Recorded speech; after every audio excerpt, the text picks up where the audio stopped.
Hi there. Thanks for joining me again on this journey of awareness, this journey of being a better version of ourselves. Yeah.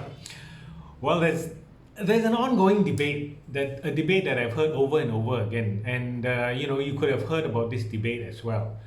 It's about video conferencing. I'm sure that all of you are very familiar with video conferencing now, and we're working from home, and a lot of us are using Zoom. Some of us are using Microsoft Teams, and there are other platforms as well. So in Zoom, as we are in a meeting sometimes with a lot of people, and Connie and I, we run trainings, and sometimes there are many people in the training room. Yesterday there was 60 old people in the training room, right? And a week ago, a couple of weeks ago, there was a training that I was a part of that had 300 old people in there.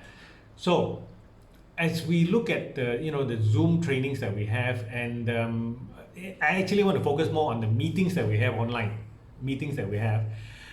Do we turn our videos on? Initially when the pandemic started and we're working from home, and when video conferencing was very new to all of us, to most of us, yeah, we had we just naturally turn our videos on. Most of us turn our videos on, and when you notice now as we progress along and get really comfortable with the lockdown, there are less and less people with the videos on, less and less people. And there's this constant debate about whether you should have your video on, or should have your it's up to you to turn off your video, right? So there was this manager who said this: although you're working from home, we are paying your salary, all right? And in an office setting, before the pandemic, when we were having a meeting, you don't cover your face during a meeting, do you? So he was very, very adamant on having everybody have their video on during meetings, during online meetings. He just wanted to see everybody there. That guy could be a very visual guy, or as communications is not only about words, not only tonality, body language and facial cues. Transmit a lot of messages. There's a lot of communication going on there. However, the employees are saying that times have changed. Although we are still clocking in the hours, yet we are working is during work hours. However, we are at home, and when we are at home, there needs to be a line drawn. We are entitled to our privacy. There are many things going on in the background at home, and they're just not comfortable turning the video on. And one of the reasons why people don't want their video on is also, there's a psychological thing that is happening. Because when you are in a face-to-face meeting, you're in a conference meeting, okay, you're able to meet face-to-face in the room full of people, you're sitting at the meeting table, you don't have everybody staring at you. I mean, when you're talking, yes, people are looking at you. However, when you're not talking, people are generally looking at the speaker, right? Yeah. However, during Zoom, we do get a feeling that everybody's looking at us. Yeah. So when that happens, it depends on our level of how comfortable we are with ourselves, that we can do that. We can turn on our videos. Some people, just not comfortable. Maybe people who are more introverted, not socially outward going, maybe would prefer their video off. Yeah. So that brings us to what we want to talk about today. Yeah. It's one of the presuppositions of NLP, which I hold very dearly in my heart. Okay. It's respect for the other person's model of the world. Now, what it means is this: we all have our own reality. We all live with our own, through our own, what we've learned through life, our own filters, and we have our own reality with what we see. All right. Now, it's just this. Some people like cold weather. Some people like hot. I prefer cold weather. All right. Even though I live in the tropical country, yeah, we have the AC on most of the time anyway. So some people like spicy food. Some people don't. Some people like durian. Some people don't. Yeah. Some people prefer their house having white light. Some people yellow light. Yeah. Some people prefer SUV like I do. I prefer an SUV. Some people prefer sports car. Who's to say that the person who prefers sports car is wrong, or the person who prefers an SUV is wrong, or who is right? Yeah, there's no right, no wrong. And going deeper into something similar, okay, something similar, and how that similar thing and all of us perceive a different reality to the same thing. Take for example, you're standing at a beach.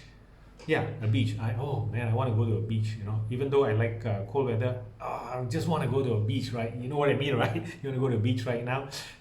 Maybe for those who live at a beach, I don't know. Maybe that's not so much of something that you want to do. Again, it's perception, right? Another person's reality. Now, let's say we all are standing at the beach. Okay. Now, one person might be looking at how clear the water is. All right, how beautifully clear the water is. Another person might be experiencing how wonderful the waves sound when it crashes onto the beach. Yeah, and another person might be looking at how fine the sand is, how beautiful the sand is under their feet, and how good it feels to have sand between the toes under the feet. Yeah, everybody is experiencing a different level of a different kind of beauty from the beach. Is there a right or wrong? No, right? Everybody is experiencing it differently. However, we live in a very judgmental world. That's unfortunate. That's how our filters have become through education, through what we've heard, through what we've learned, through what we've been taught. Yeah, and we perceive reality in a very particular way. For example, when we see a person, how they look, immediately there's some filters in our mind that goes on, that processes that vision of how a person looks, and there's a preconceived idea of what type of person that person is based on how they're dressed or how they look. Yeah, and we judge people by what car they drive, what home they live in, the job they have, the level of education they have. So we have this, the world is just this. It's just taught us to be judgmental. Now here's the thing. Everybody is different and special.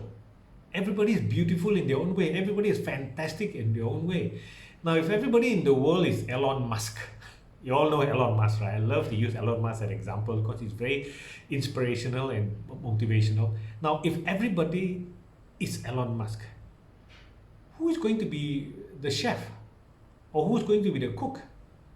Who's going to be the technician? Who's going to be the nurse? Who's going to be the mechanic? Who's going to be the accountant? Right? Now we can't have everybody the same. Now if everybody is beautiful, solid, gorgeous looking, because the concept of beauty, the world has taught us it is quite narrow, right? Concept of beauty when it comes to how a person looks. Now if everybody looked that same way, looked beautiful in that same way, we would all look the same, right? Yeah, and the world would be just a bunch, like all of us, like cloned, more or less. Yeah. So the thing is when another person's reality is connected to our own reality, that is what makes the universe perfect. Yeah.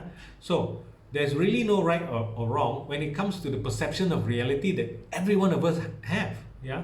It's when we try to bend another person's reality to suit ours, to match ours. Now that is where conflict arises. Trying to change somebody's reality so that it's the same as ours. It's in an inborn, need that all of us have sometimes. We've been taught that because we live, in a community. We're designed to live in a community, and we have this like unconscious thing in us that feels that the more the community is the same, the stronger it is.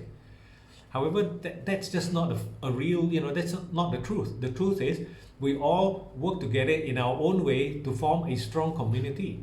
So our differences make this world work.